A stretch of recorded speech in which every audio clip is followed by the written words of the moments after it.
કે કારણ કે આવા નિયમનું પાલન કરવું શક્ય જ નથી. શક્ય તો બધું બને મુખીબા.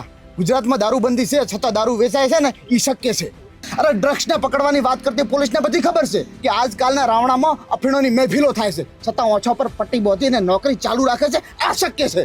બાળ લગ્ન ગુનો છે, બાળ લગ્ન ગુનો છે, છતાં આજે 10માંથી 4 બાળ લગ્ન થાય છે અને લોકો વિડીયો ઉતારીને ઇન્સ્ટામાં શેર કરે છે, છતાં કોઈ કાર્યવાહી થતી નથી. આનાથી વધારે તમારે બીજું શું શક્ય બનાવવું છે?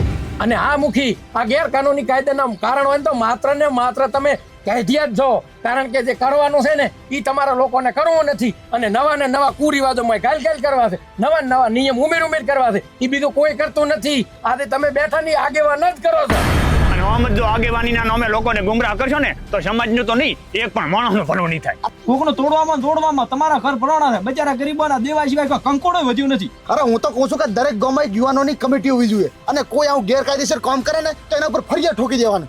ત્યારે જ આ લુખડિયા સમાજના લુખા આગેવાનોને ખબર પડશે કે કેમ વ્યવહારના વિવેક થાય છે. બીજી આ ગેરકાયદેસર વસ્તુ નથી.